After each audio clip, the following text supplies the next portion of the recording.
नमस्कार, आर्या न्यूज देख रहे हैं आप और मैं आपके साथ अलका सिंह। बुलेटिन में आपका बहुत बहुत स्वागत है। रुक करते हैं खबरों का। भारत की मेजबानी में इस साल 5 अक्टूबर से आईसीसी क्रिकेट वर्ल्ड कप की शुरुआत हो रही है। मैच की शुरुआत से पहले आईसीसी क्रिकेट वर्ल्ड कप की ट्रॉफी गुरुवार को दिल्ली पहुंची। ट्रॉफी फिरोज शाह कोटला स्थित अरुण जेटली स्टेडियम में पहुंची, जहां ढोल नगाड़े के साथ उनका अनावरण किया गया। स्टेडियम में कार्यक्रम हुआ। इस दौरान डीजीसीए पदाधिकारियों ने वहां उपस्थित ट्रॉफी का अनावरण किया। स्टेडियम में वर्ल्ड कप के 5 मैच खेले जाने हैं।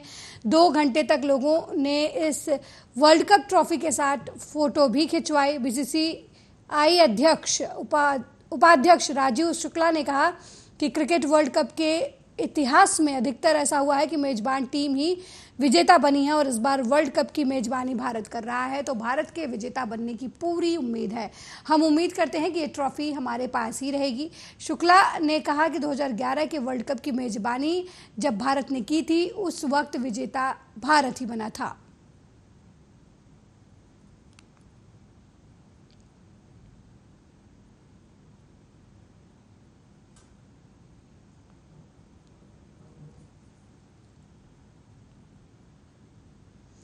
वहीं आरजेडी से राज्यसभा सदस्य मनोज झा ने संसद में एक बयान दिया था, जिसको लेकर अब बवाल शुरू हुआ है। बिहार सहित पूरे देश में खूब राजनीतिक बयानबाजी इस मुद्दे पर हो रही है। इस बार आरजेडी सुप्रीमो लालू प्रसाद यादव ने गुरुवार को प्रतिक्रिया दी है। उन्होंने कहा कि मनोज झा बेहद विद्वान आदमी है, सही बात बोले हैं। कोई ठाकुरों के खिलाफ उन्होंने कुछ नहीं बोला। नाम लिए बिना आनंद मोहन को नसीहत भी दी। उन्होंने कहा कि जो सज्जन लगातार प्रतिक्रिया दे रहे हैं, उनको संयम बरतना चाहिए, बयानबाजी से परहेज करना चाहिए। ठाकुरों के अपमान वाले सवाल पर आरजेडी सुप्रीमो ने कहा कि कोई अपमान नहीं हुआ है। धर्मनिरपेक्षता भारत के बुनियाद में जो है पूरा परिपक्व है, बताने की जरूरत नहीं। निडर है, निर्भीक है, कहीं किसी से डरते नहीं है। लगातार पढ़ने लिखने में देश के मौजूदा हालत पर ध्यान रखना, देश और समाज को बताना, ये अच्छी तरह से जानते हैं और हम लोग को भी आकर बताते रहते हैं। हर खबर पर इनका ध्यान है। सामाजिक न्याय, धर्मनिरपेक्षता इनके बुनियाद में है। ब्राह्मण घर में पैदा लिए, लेकिन पिछड़े, गरीब, दलित, अकलियत के सवालों पर भी ये और इनके पिताजी स्वर्गीय रामानंद तिवारी जी डटे रहे। तिवारी जी को नजदीक से देखने का, समझने का मुझे मौका मिला, सौभाग्य प्राप्त हुआ। वहीं कटनी के डीमरखेड़ा थाना क्षेत्र के रामपुर बरेली के जंगल में बने नाले में संदिग्ध अवस्था में एक युवती की लाश मिलने की खबर सामने आई। पूरे मामले में एसडीओपी ने बताया कि रामपुर बरेली से लगे जंगल के अंदर एक युवती की लाश मिली है। खोजबीन के बाद युवती का पता अभी तक नहीं चल पाया है। परिजनों ने 26 सितंबर को पुलिस थाने में पहुंचकर गुमशुदगी दर्ज कराई थी। गुरुवार को जब लोग जंगल लकड़ियां बीनने गए तो बदबू आने पर देखा तो नाले में एक महिला की लाश थी, जिसकी सूचना उन्होंने डीमरगढ़ पुलिस को दी। घटनास्थल पर पहुंची पुलिस ने देखा तो निर्वस्त्र स्थिति में युवती पहाड़ी के नाले में पड़ी थी। पुलिस का कहना है कि लाश बीते 3-4 दिन पुरानी बताई जा रही है। जब फिलहाल पुलिस इस पूरे मामले की छानबीन में जुटी हुई है।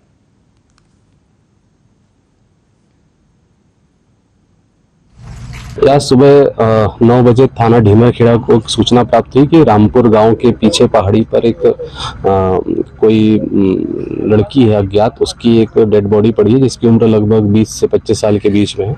जिसकी सूचना पर हमारी पुलिस घटनास्थल पर पहुंची और तस्दीक करने पर जब जानकारी ली गई तो पता चला एक गुम इंसान दर्ज था 26 तारीख को, अभी 2 दिन पूर्व थाना ढीमरखेड़ा में। उसमें एक लड़की जो गुमी थी, अभी इस प्राथमिक तौर पे उसके रूप में इसकी पहचान हुई है, उसके परिवार वालों की पहचान कराई है। आज सुबह वहीं छतरपुर जिले में पदस्थ डिप्टी कलेक्टर निशा बांगरे ने अपना इस्तीफा मंजूर कराने के लिए न्याय यात्रा की शुरुआत की है। वो बैतूल जिले के आमला से पैदल चलते हुए भोपाल में सीएम हाउस तक जाएंगे। करीब 335 किलोमीटर लंबी पैदल यात्रा के बाद वो 9 अक्टूबर को भोपाल में सीएम हाउस के सामने आमरण अनशन करेंगी। निशा बांगरे आमला विधानसभा सीट से चुनाव लड़ना चाहती हैं। उन्होंने 22 जून को डिप्टी कलेक्टर पद से इस्तीफा दे दिया था, लेकिन सरकार ने अब तक उनका इस्तीफा मंजूर नहीं किया है। निशा बांगरे ने आरोप लगाते हुए कहा कि सरकार की सद्बुद्धि के लिए यज्ञ की शुरुआत भी की है। आज का दिन वैसे तो है गणेश विसर्जन का और अनंत चतुर्दशी का, लेकिन बड़े ही दुख के साथ कहना पड़ रहा है कि आज का यह दिन काले अक्षरों में लिखा जाएगा, क्योंकि 3 दिन का समय देने के बाद हमने 3 महीने अपने इस्तीफे के लिए मैंने आवेदन देकर इंतज़ार किया, 3 दिन निवेदन किया, लेकिन अब हमें आज सड़कों पे उतरना पड़ रहा है। और आज हम जो है आमला से, जहां जिस आमला में मुझे अनुमति देने से इनकार किया था मेरे सर्वधर्म शांति केंद्र को बनाने के लिए, आज उसी स्थान से और हमारे इस मध्य प्रदेश के जो मुखिया हैं, हमारे मुख्यमंत्री जी, उनके निवास भोपाल तक आज मैं यहाँ से पैदल यात्रा कर।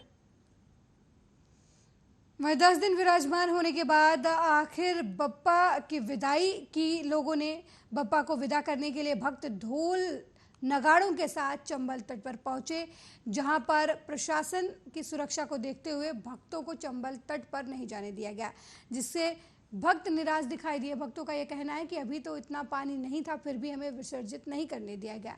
वहीं नागदा मंडी थाना प्रभारी का कहना है कि सुरक्षा को देखते हुए ये फैसला लिया गया।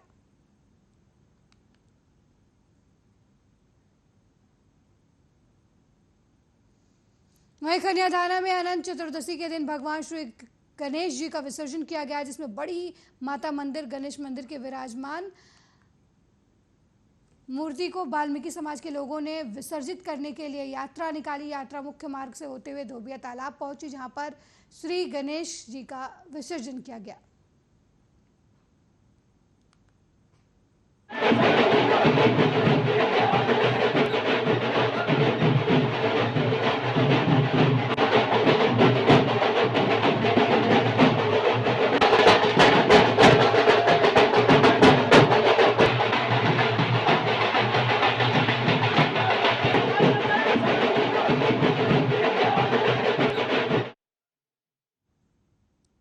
अगली खबर हमीरपुर से है, जहां एक अज्ञात वाहन ने बाइक सवार को जोरदार टक्कर मार दी। घटना में बाइक सवार युवक की मौके पर ही मौत हो गई। बाइक सवार का भाई गंभीर रूप से घायल हो गया। घायल को नजदीकी स्वास्थ्य केंद्र ले जाया गया, जहां पर सूचना पर युवक की मृत्यु हो गई। वहीं सूचना पर पहुंची पुलिस ने शव को कब्जे में लेकर पोस्टमार्टम के लिए भेज दिया और अग्रिम कार्रवाई में जुट गई।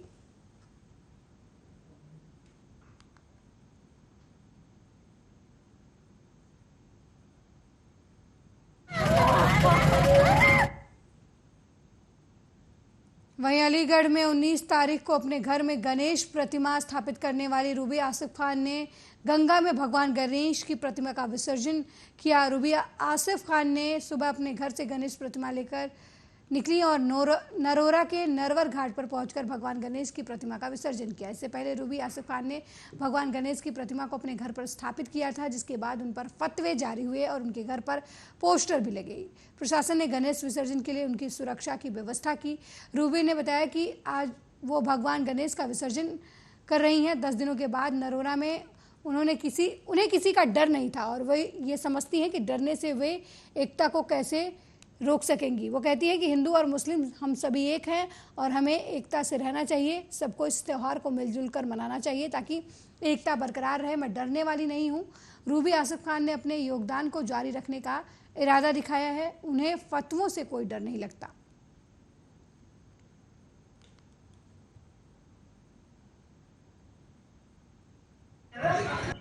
डर तो नहीं लगा है। इन लोगों से अगर डरूंगी तो फिर कैसे आगे एकता बढ़ाने के कार्य करूंगी।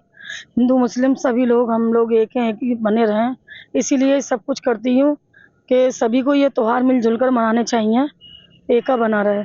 डर लगता है लेकिन डरती नहीं हूँ। इनसे अगर डरूंगी तो पीछे रहूंगी। ये लोग पहले भी ऐसे हमले कर चुके हैं, मेरे ऊपर डरा चुके हैं, गोली भी लग चुकी है, पोस्टर भी लगाए हैं पहले भी।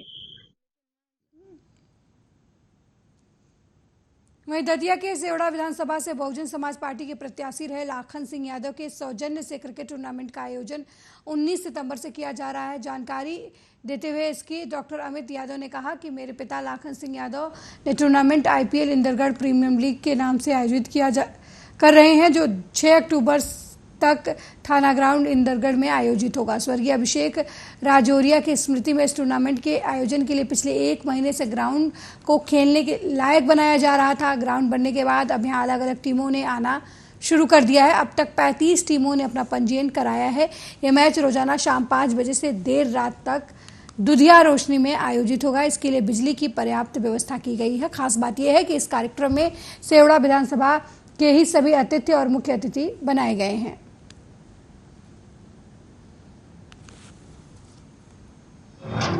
देखिए, बहुत समय पहले से इस टूर्नामेंट का आयोजन चल रहा था, जो कि बरसात की वजह से डिले हो गया। मेरे पिताजी आदरणीय श्री लाखन सिंह यादव जी के द्वारा इस टूर्नामेंट का आयोजन किया जा रहा है। और इंदरगढ़ में जिस तरीके की बहुतायत में खेल प्रेमी हैं, उन समस्त खेल प्रेमियों की मांग थी। वो समस्त लोग मेरे पिताजी के पास आए। उन्होंने कहा कि इंदरगढ़ में बहुत समय से कोई टूर्नामेंट नहीं हुआ है और ग्राउंड की स्थिति भी ठीक नहीं थी। बस पूरे ग्राउंड को सही कराने के लिए भी हम लोगों को 1 माह लग गया। वो पूरा ग्राउंड अब बनकर तैयार है और सभी खेल प्रेमियों की मांग को मानते हुए और कुछ समय पहले जो हमारा छोटा भाई अभिषेक राजौरिया, जो कि एक हार्ट अटैक की घटना में स्वर्गवासी हो गया, उसकी पूर्ण स्मृति में हम सभी इंदरगढ़ के खेल प्रेमियों के साथ मिलकर इस टूर्नामेंट का आयोजन कर रहे हैं। और इस आयोजन में लगभग 35 टीमें अभी तक आ चुकी। उज्जैन में 12 साल की बच्ची से रेप की घटना पर केंद्रीय मंत्री मीनाक्षी लेखी का बयान सामने आया है। उन्होंने कहा कि वो आश्रम का आभार व्यक्त करती हैं जिसने पीड़ित की मदद की और उसे अस्पताल ले गए, पुलिस को सूचना दी। उन्होंने कहा कि वो उम्मीद कर रही हैं कि समाज पीड़ितों के प्रति अधिक दयालु हो। मामला संज्ञान में आने पर प्रशासन हरकत में आया, लेकिन वो उम्मीद करती हैं कि हर कोई पीड़ितों के प्रति दयालु होगा, ऐसे मामलों में सहानुभूति रखेगा, आगे आए और उन लड़कियों का समर्थन करें जो ऐसी चीजों से पीड़ित हैं। जाना जाए और ये 24 परगना बंगाल की घटना है और ये घटना याद दिलाती है किस प्रकार से लगातार महिलाओं के प्रति होने वाले अपराध जो है वो बंगाल में पाए जा रहे हैं। और ममता दी जो माँ माटी मानुष की बात करती थी, आज उन्होंने उस देवी क्षेत्र को बॉम्ब, बुलेट और बेटी के साथ अन्याय में बदल दिया है, जो कि इन सब चीजों से स्थापित होता है। कल ही का विषय है कि एक बीजेपी कार्यकर्ता के घर में घुसकर उसकी माता की हत्या की गई। उससे पहले 5 साल की बच्ची का बलात्कार हुआ, 14 साल की बच्ची का बलात्कार हुआ, जिसके अंदर दुख की बात है कि ममता जी जो खुद महिला हैं, उनका बयान आया कि ये लव अफेयर का मामला था। आप मुझे बताइए कि लव अफेयर भी हो तो कम उम्र की 14 साल की लड़की के साथ कोई भी ऐसी घटना हो तो क्या वो घटना रेप में नहीं आती? ये तो देश का कानून है और देश के में किसी राज्य की मुख्यमंत्री को देश का कानून भी पता होना चाहिए। तो जब भी इस प्रकार की घटनाएं पाई जाती हैं, आपकी रिपोर्ट्स के माध्यम से, मीडिया की रिपोर्ट के माध्यम से ये सब जानकारी हमारे सामने आई और हैरानी होती है ये सब सुनकर कि बंगाल जैसा प्रदेश जहां पर जनरली जो लोग हैं वो महिलाओं के अधिकार और देवी पूजक हैं और वहां के समाज में ये जो इतना बड़ा बदलाव दिखाई दे रहा है, उसके लिए कहीं ना कहीं राज्य की जो सरकार है वो जिम्मेवार है। क्योंकि बलात्कारियों को अगर आप शरण देंगे, उनके खिलाफ कार्रवाई कमजोर होगी तो लगातार इस तरीके की घटनाएं बढ़ेंगी। और जब आपको कोई मुख्यमंत्री ऐसी मिले जो कि सरकारी जो एडमिनिस्ट्रेशन है, प्रशासन है, उसको जिम्मेवार या उसको कार्य के प्रति प्रतिबद्ध करने की बजाय लोगों को ब्लेम करे तो उनका हौसला बढ़ता है। जैसे इस समय पर ममता दीदी ने कहा कि पॉपुलेशन बढ़ रही है इसलिए रेप का इंसिडेंट बढ़ रहा है, तो ये कहने से यानी लोग खुद जिम्मेवार हैं, ना कि सरकार या पुलिस के लोग जिम्मेवार हैं। और आकर जब भी ऐसी घटना घटे तो किसी को भी ब्लेम करो, कभी विक्टिम जो है वो खुद जिम्मेवार है, जैसा कि वो 14 साल की बच्ची के केस में हुआ, उसको लव अफेयर बताया। और मुझे याद पड़ता है पार्क स्ट्रीट का केस, जिसके अंदर उन्होंने उस विक्टिम के खिलाफ कुछ और कहा था। 40 दिन के भीतर 15 इस तरीके के मामले पाए गए। पिछले 2022 के अंदर क्लास 4 की बच्ची के साथ इस तरीके की घटना घटी। तो मैं जानना चाहती हूं आपके माध्यम से कि सरकार इस केस में कुछ काम करने वाली है या बाकी किसी को भी ब्लेम करने वाली है। इनके नेता आकर उसके ऊपर लीपापोती का काम करते हैं। जब ऐसी भी अभाग्यपूर्ण घटना घटती है तो ऐसी घटना में ना तो I.N.D.I.A वाले कुछ बोलते हैं, जैसे कि बंगाल भारत का हिस्सा नहीं है और बंगाल में कुछ होता है, दुर्भाग्यपूर्ण घटना होती है तो वो किसी की जिम्मेवारी नहीं है। और इसी प्रकार से जो बंगाल की सरकार है, वेस्ट बंगाल की सरकार है, वो भी पश्चिम बंगाल की सरकार कभी महिलाओं को खुद, विक्टिम्स को खुद उनको नेम एंड शेम करने लगती है। लोगों के साथ छेड़छाड़ की घटनाएं बढ़ रही हैं और कभी किसी और को जिम्मेवार ठहराएंगे, लेकिन प्रशासन को या जो अपराधी हैं उनकी कोई जिम्मेवारी नहीं बनती। तो मैं चाहूंगी कि इस केस के अंदर जो जिम्मेवार लोग हैं उनको जिम्मेवार ठहराकर तुरंत कार्रवाई की जाए, ना कि अपना चेहरा ढकने के लिए किसी और को षड्यंत्र के तहत इस्तेमाल किया जाए, आम जाना जाए। वहीं केंद्रीय गृह मंत्री अमित शाह ने कांग्रेस पर हमला किया है। केंद्रीय गृह मंत्री अमित शाह ने कहा कि 2004 और 2014 तक भारत सरकार की सभी नीतियों का अध्ययन किया है। इस देश को पॉलिसी पैरालिसिस हो गया था, लेकिन पीएम मोदी ने कई नीतियां बनाई, मेक इन इंडिया, जिसका मजाक उड़ाया जाता था, लेकिन आज पूरे विश्व भर में उत्पादन के क्षेत्र में हम ड्रीम डेस्टिनेशन बने हुए हैं।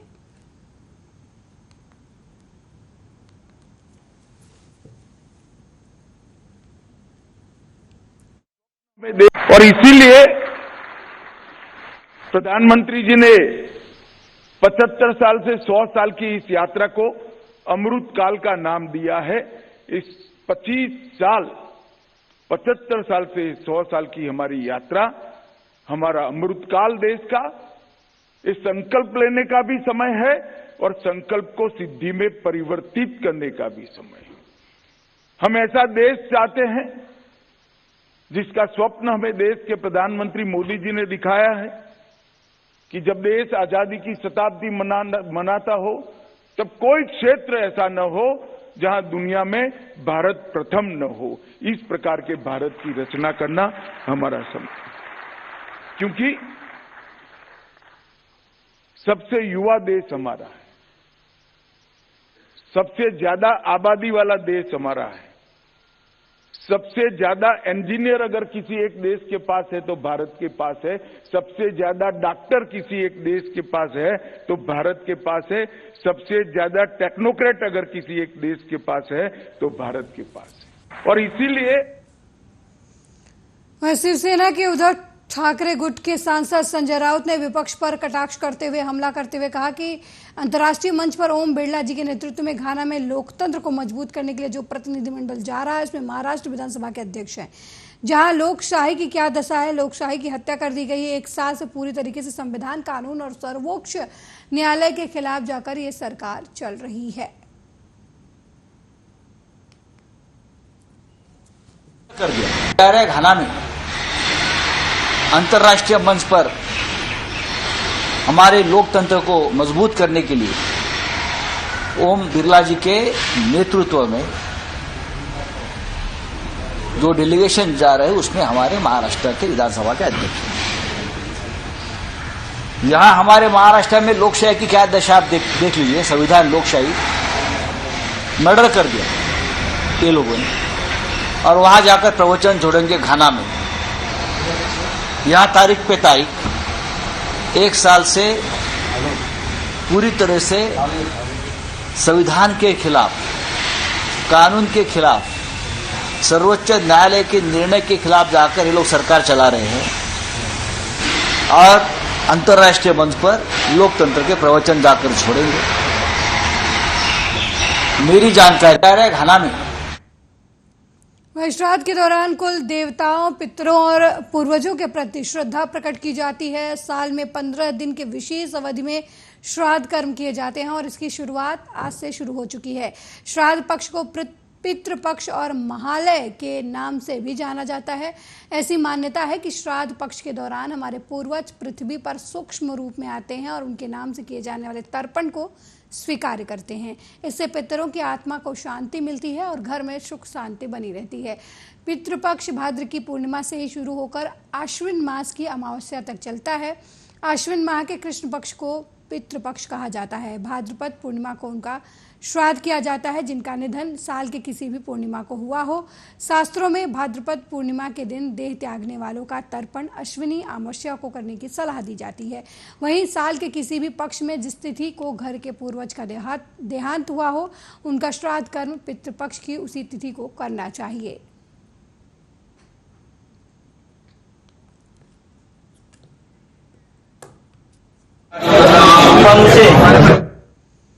वहीं चीन में 19वें एशियाई खेलों में महिलाओं की 10 मीटर एयर पिस्टल व्यक्तिगत स्पर्धा में स्वर्ण पदक और 10 मीटर एयर पिस्टल महिला टीम्स स्पर्धा में रजत पदक जीतने वाली पलक गुलिया के परिवार और रिश्तेदारों ने झज्जर में उनकी सफलता का जश्न मनाया।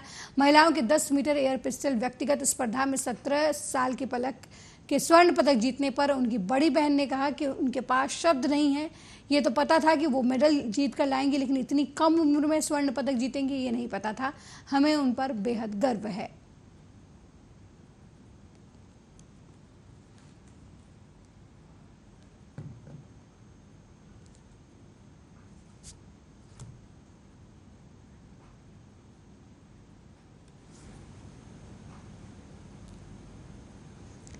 मेरे साथ इस बुलेटिन में फिलहाल इतना ही। देश दुनिया की तमाम खबरों को देखने के लिए देखते रहिए आर्या न्यूज़। नमस्कार।